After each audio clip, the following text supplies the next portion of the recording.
শুক্রবার 16ই আগস্ট মুখ্যমন্ত্রী মমতা বন্দ্যোপাধ্যায়ের অনুপ্রেরণায় সারা রাজ্যের সাথে মালদাতেও পালিত হলো খেলা হবে দিবস, যার অঙ্গ হিসাবে এদিন মালদা জেলা প্রশাসনের পক্ষ থেকে মালদা টাউন হলে খেলা হবে দিবস উদযাপন করা হয়। উপস্থিত ছিলেন রাজ্যের মন্ত্রী তাজমুল হোসেন, জেলা শাসক নিতিন সিংহানিয়া, অতিরিক্ত জেলা শাসক অনিন্দ্য সরকার, জেলা পরিষদের সভাধিপতি লিপিকা বর্মন ঘোষ, বিধায়ক আব্দুর রহিম বক্সি, সাবিত্রী মিত্র, ইংরেজবাজার পৌরসভার চেয়ারম্যান কৃষ্ণেন্দু চৌধুরী সহ আরও অনেকেই।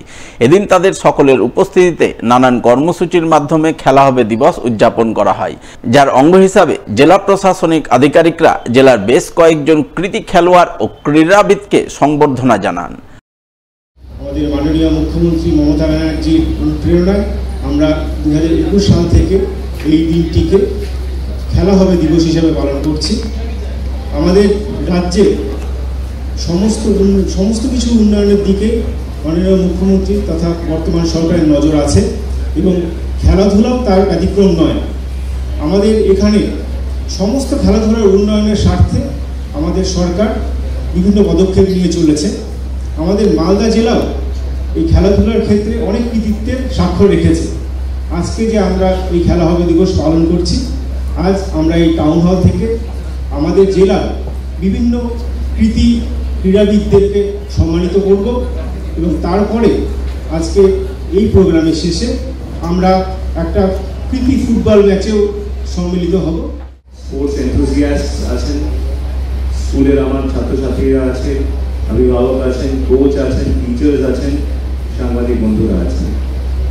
আমি সবাইকে আন্তরিকভাবে ধন্যবাদ জানাবো যে এই খেলা নিয়ে আমরা যে চর্চা করছি এবং মালদা জেলায় স্পেশালি আমি দেখতে পাচ্ছি বিগত 2 বছরে স্পোর্টস একটা আলাদা সবার মনে থাকে এবং সবাই স্পোর্টস নিয়ে খুব চর্চা করেন।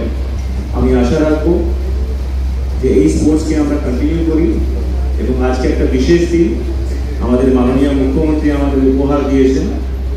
এই বিশেষ দিনে আমাদের বিভিন্ন ব্লকে এই খেলা হবে দিবস উদযাপন হচ্ছে। খুবই আনন্দের দিন। আজকে 16ই আগস্ট খেলা হবে, যে দিনটি নির্ধারণ করেছেন আমাদের মাননীয় মুখ্যমন্ত্রী মমতা বন্দ্যোপাধ্যায়। আজকে 16ই আগস্ট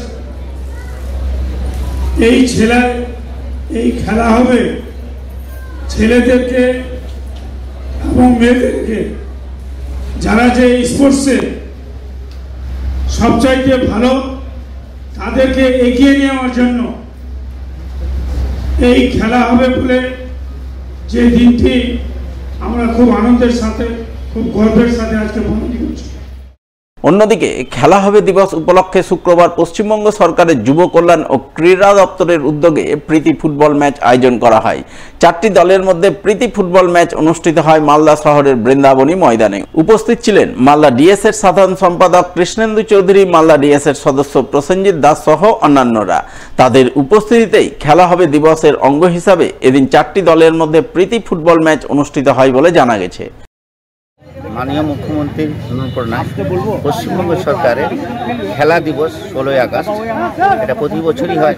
এবার আমরা মালদা জার্নালিস্ট ক্লাব থেকে সহযোগিতায় এই খেলাটা মালদায় বৃন্দাবন মাঠে করাচ্ছি। এই সুযোগটা আমাদের সরকারের তরফ থেকে করে দিয়েছে, মালদা জার্নালিস্ট ক্লাবকে করার জন্য বলেছিল। আমরা সেইভাবে প্রস্তুতি নিয়ে 2টো দলকে নিয়ে এই মালদা বৃন্দাবনী মাঠে খেলাটা করাচ্ছি। আরজিকর কাণ্ডের প্রতিবাদে ডাক্তারি পড়ুয়া ও জুনিয়র ডাক্তারদের আন্দোলনের জেরে সুরক্ষা বাড়ছে মালদা মেডিকেল কলেজ হাসপাতালে।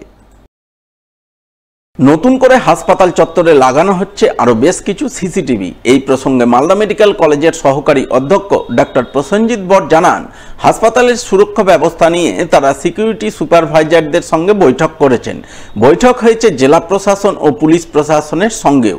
সেই বৈঠকের পর নতুন করে হাসপাতাল চত্বরে লাগানো হচ্ছে একাধিক সিসিটিভি এবং সিসিটিভির উপর নিয়মিত নজরদারি চালানোর সিদ্ধান্ত নেওয়া হয়েছে। তার জন্য আমরা যেটা করেছি কি, একটা সুপারভাইজারদের সঙ্গে একটা মিটিং করেছি, যাতে সিকিউরিটি আরও মজবুত করা যায়। তার জন্য আমরা মিটিং করে সেগুলো কোনো ঘাটতি আছে কিনা সেগুলো দেখার চেষ্টা করেছি এবং যে জায়গাগুলো ঘাটতি আছে সেগুলো ওদের দিয়ে কারেকশান করার চেষ্টা করেছি। ফার্দার যেটা করেছি আমরা সিসিটিভি কাভারেজগুলো চেক করে দেখেছি যে কোনো জায়গায় সেখানে কোনো গাফিলতি আছে কি না বা কোনো খারাপ আছে কি না সেগুলো, বা কোনো কারণে লুজ কানেকশানের জন্য সেগুলো শো করছে না সেটা চেক করে দেখেছি। সেটা গত শনিবারে আমরা সন্ধ্যার দিকে কোম্পানিকে ডেকে করিয়ে নিয়েছি। ফিল্ডে মনিটরিং করে দেখবো যে কোন কোন জায়গায় এক্সট্রা পয়েন্ট দেওয়া যায় সেগুলো দেখবো কালকে ফিল্ডে। আর ইন দ্য মিন টাইম আমাদের ওয়ার্ডের ভিতরে যেখানে যেখানে সিসিটিভি কাভারেজ করা আছে সেখানে আরও এক্সট্রা কোনো জায়গায় পয়েন্ট যদি লাগবে কিনা সেটা দেখছি। আর হস্টেলগুলোতে যেখানে যেখানে সিসিটিভি নাই, বেশিরভাগটাতেই নাই, এখন কভারেজ করা নাই, সেগুলো হস্টেলগুলোতে আন্ডার সিসিটিভি কভারেজের আন্ডারে আনবো, বিশেষ করে ব্যালকনি হোস্টেলের করিডোরগুলোতে।